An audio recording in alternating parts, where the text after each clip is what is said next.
2023ರಲ್ಲಿ 5 ಜನ ಆಕಾಂಕ್ಷಿಗಳಾಗಿದ್ರು. 6ನೇವರು ಒಬ್ರಾದ್ರು, 7ನೇವರು ಒಬ್ರಾದ್ರು. ಇನ್ನೂ 10 ಜನ ಬಂದಿದ್ರು ಸುಧಾಕರ್ನ ಬಗ್ಸಕ್ ಆಗ್ತಾ ಇರ್ಲಿಲ್ಲ.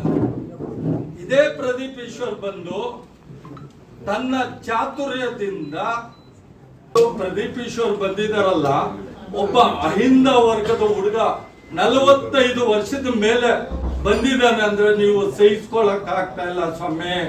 ಯಾಕೆ ಸ್ವಾಮಿ ನೀವು ಸಹಿಸ್ಕೊಳಕ್ ಆಗ್ತಾ ಇಲ್ಲ? ಇವತ್ತು ಆಂಬುಲೆನ್ಸ್ ಕೊಟ್ಟವ್ರ, ಯಾರು ಕೊಟ್ಟವ್ರ? ಬಡವ್ರಿಗೋಸ್ಕರ ಕೊಟ್ಟವ್ರ. ಆಟೋ ಡ್ರೈವರ್ ಮಕ್ಕಳಿಗೆ 5,000 ರೂಪಾಯಿ ಕೊಡ್ತಾವ್ರ. ಸಹಿಸ್ಕೊಳಕ್ ಆಗ್ತಾ ಇಲ್ಲ ಸ್ವಾಮಿ. ಯಾಕೆ ಸ್ವಾಮಿ ನೀವು ಸಹಿಸ್ಕೊಳಕ್ ಆಗ್ತಾ ಇಲ್ಲ? ಇವತ್ತು ಆಂಬುಲೆನ್ಸ್ ಕೊಟ್ಟವ್ರ, ಯಾರು ಕೊಟ್ಟವ್ರ? ಬಡವ್ರಿಗೋಸ್ಕರ ಕೊಟ್ಟವ್ರ. ಆಟೋ ಡ್ರೈವರ್ ಮಕ್ಕಳಿಗೆ 5,000 ರೂಪಾಯಿ ಕೊಡ್ತಾರ. ಯಾರು ಕೊಡ್ತಾರ? ಬಡ ಮಕ್ಕಳು ಕೊಡ್ತಾರ. ಇದು ಮಾಡ್ತಾ ಇರತ್ತಪ್ಪ. ಸ್ಕಾಲರ್ಶಿಪ್ ಕೊಡ್ತಾ ಇರತ್ತಪ್ಪ.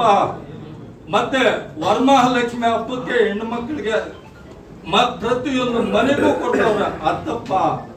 ಮತ್ತೆ ಅಧಿಕಾರಿಗಳನ್ನ ಕರ್ಕೊಂಡೋಗಿ KS ಅಧಿಕಾರಿಗಳನ್ನ ಅಶ್ವತ್ಥ ಕಟ್ಟೆ ಕೆಳಗಡೆ ಚಾಪೆ ಹಾಕಿ ಕುಂಡ್ರಿಸಿ ನ್ಯಾಯ ಕೊಡ್ತಾ ಇದಾರಲ್ಲ ಬಡವರಿಗೆ. ಇತ್ತಪ್ಪ. ಬಡವರನ್ನ ಮೀಟ್ ಮಾಡಬಾರ್ದಾಗಿತ್ತು. ಕಾಂಗ್ರೆಸ್ ಅಲ್ಲಿ ಕೆಲವು ಮುಖಂಡರಿಗೆ ಖಾಲಿ ಅವ್ರನ್ನ ಬೆಂಗಳೂರಿಗೆ ಕರ್ಕೊಂಡು ನಿನ್ಗಿಷ್ಟು ಅಂತ ಕಳ್ಸಿಕೊಟ್ಟಿದ್ರ. ಪ್ರದೀಪ್ ಈಶ್ವರ್ ತುಂಬಾ ಒಳ್ಳೆಯ ನಾಗರು. ಪ್ರದೀಪ್ ಈಶ್ವರ್ ಹುಟ್ಟಿದ್ದು ಬಡವರಿಗೋಸ್ಕರ, ಆಶೀರ್ವಾದ ಮಾಡಿದ್ದು ಭೋಗನಂದೀಶ್ವರ. ಚಕ್ರ ಕಟ್ಟೈತಲ್ಲ, ಅದೇ ನಮ್ಮ ಪ್ರದೀಪ್ ಈಶ್ವರ್ ವರದಾನ.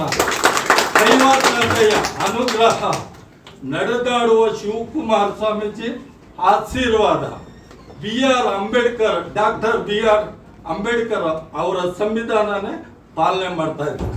ಇದೆಲ್ಲ ಮಾಡ್ತಾ ಇರೋದು ಪ್ರದೀಪ್ ಈಶ್ವರ್. ನೀವು ಹೇಳಿಕೆ ಆಗ್ತಾ 224 ಕ್ಷೇತ್ರದಲ್ಲಿ ಇದೇ ಮೊದಲನೇ ಬಾರಿ ಪ್ರದೀಪ್ ಈಶ್ವರ್ ಮಾಡ್ತಾ ಇರೋದು.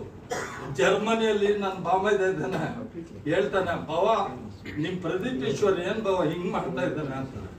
ಅದಕ್ಕೆ ನಾನು ಹೇಳ್ತೀನಿ, ದಯವಿಟ್ಟು ಪ್ರತಿಯೊಬ್ಬರು ಅನ್ಯ ಭಾವನೆ ಭಾವಿಸ್ತೀರ, ಶ್ರಮ ಪಡೋಣ, ಕಷ್ಟ ಪಡೋಣ. ನಮ್ಗೆ ಪ್ರತಿಫಲ ಎಲ್ಲೋ ಒಂದ್ ಜಾಗದಲ್ಲಿ ಅಡಿಗೆ ಇರುತ್ತೆ. ಇರುವೆ ಇರುತ್ತಲ್ಲ, ದೇವ್ರ ಇರುವೆ, ಆ ಬೊಕ್ಕೆಲ್ಲ ಅಡಿಗೆ ಇರುತ್ತೆ. ಸತ್ಯ, ಆ ಸತ್ಯ ಹೊರಗಡೆ ಬರೋವರೆಗೂ ನಾವು ಕಷ್ಟ ಪಡೋಣ. ಪ್ರದೀಪ್ ಈಶ್ವರ್ನಿ ಹಿಂದೆ ಇರೋಣ. ಒಂದು ಕೈ ಎತ್ತಿದ್ರೆ ಚಪ್ಪಾಳೆ ತಟ್ಟಕ್ಕಾಗಲ್ಲ, 2 ಕೈ ಹೊಡೆದ್ರೆ ಚಪ್ಪಾಳೆ ತಟ್ಟಕ್ಕಾಗಲ್ಲ. ಎಲ್ಲರೂ ಸೇರೋಣ ಪ್ರದೀಪ್ ಈಶ್ವರ್ನ.